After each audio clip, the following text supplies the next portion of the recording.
राज्यात 11 नवीन जिल्ह्यांच्या निर्मितीस वेग. जाणून घेऊया सविस्तर अपडेट. तर नमस्कार मित्रमैत्रिणींनो, आपण बघत आहात माझे यूट्यूब चॅनल एज्युकेशनल मनोहर. तर राज्यामध्ये आपण काय म्हणतो त्याला जनगणना संपल्यानंतर 11 नवीन जिल्ह्यांची निर्मिती करण्याचं नियोजन करण्यात आलेलं आहे आणि यासाठी निर्मितीच्या प्रक्रियेला वेग आलेला आहे. याबद्दलच सविस्तर माहिती आजच्या व्हिडिओमध्ये आपण बघून घेणार आहोत. त्यामुळे या व्हिडिओला सुरुवात करण्यापूर्वी हे चॅनल एज्युकेशनल मनोहर यावर आपण नवीन असाल तर हे चॅनल आपण सबस्क्राईब करायला विसरू नका आणि हा व्हिडिओ बघितल्यानंतर या व्हिडिओला एक लाईक आणि जास्तीत जास्त शेअर करायलाही आपण विसरू नका. चला तर बघूया की राज्यात कोणत्या 11 नवीन जिल्ह्यांची निर्मिती होणार आहे.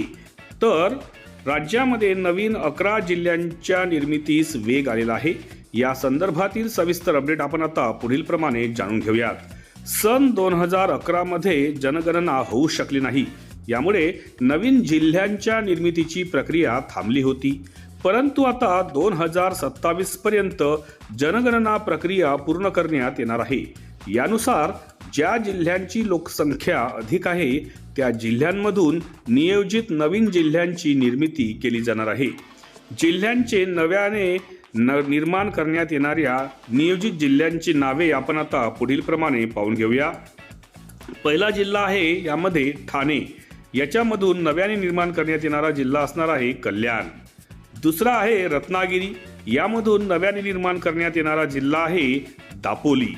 त्यानंतरचा जिल्हा आहे पुणे. पुणेमधून वेगळा होणारा जिल्हा आहे बारामती. साताऱ्यामधून वेगळा होणारा जिल्हा आहे तो आहे फलटण. सोलापूरमधून नव्याने तयार होणारा जिल्हा असणार आहे पंढरपूर. जळगावमधून वेगळा होणार आहे चाळीसगाव. त्यानंतर अमरावतीमधून नवीन जिल्हा तयार होणार आहे अचलपूर. यवतमाळमध्ये नवा जिल्हा तयार होणार आहे पुसद. बुलढाण्यामधून नव्याने तयार होणाऱ्या जिल्ह्याचे नाव आहे खामगाव.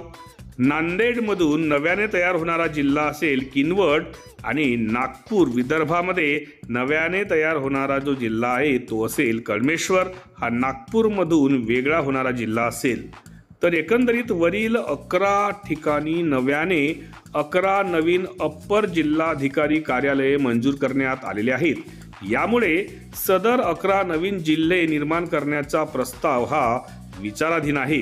जनगणना पूर्ण केल्यानंतर लोकसंख्येच्या प्रमाणानुसार नवीन जिल्ह्यांची निर्मिती केली जाणार आहे, अशा पद्धतीची एक माहिती समोर येत आहे. तर एकंदरीत आजच्या व्हिडिओमध्ये महाराष्ट्रामध्ये नव्याने जे 11 जिल्हे तयार होणार आहेत त्यांच्या निर्मितीला वेग आलेला असून होणाऱ्या जनगणनेनंतर या जिल्ह्यांच्या नावांची घोषणा होऊ शकते किंवा निर्मिती होऊ शकते, अशा पद्धतीची एक माहिती समोर आलेली आहे. अशाच पद्धतीचे माहितीपर व्हिडिओज आपल्याला बघायचे असतील तर त्यांची प्लेलिस्ट या व्हिडिओच्या डिस्क्रिप्शनमध्ये इन्फॉर्मेशन एज्युकेशनल मनोहर या नावाने देण्यात आलेली आहे. त्यावर जाऊन आपण आपल्या कामाची आवश्यक असलेले व्हिडिओज पाहून घेऊ शकता. 21 जून होणारी TET म्हणजेच शिक्षक पात्रता परीक्षा, तिच्या संदर्भात आपल्याला महत्त्वाचे आणि एकदम प्रत्यक्ष येणाऱ्या प्रश्नांचे व्हिडिओ बघायचे असतील तर त्यांची प्लेलिस्ट या व्हिडिओच्या डिस्क्रिप्शनमध्ये TET एज्युकेशनल मनोहर या नावाने देण्यात आलेली आहे. त्यावर जाऊन आपण TET म्हणजेच शिक्षक पात्रता परीक्षेसाठी लागणारी आवश्यक माहिती त्या व्हिडिओच्या माध्यमातून घेऊ शकता आणि आपली TETची तयारी पूर्ण करून घेऊ शकता. जाता जाता आपण या व्हिडिओला एक लाईक आणि जास्तीत जास्त शेअर करावं अशी मी आपल्याला विनंती करतो आणि मी आपली आता रजा घेतो. माझ्या सर्व मित्र मैत्रिणींना माझा नमस्कार.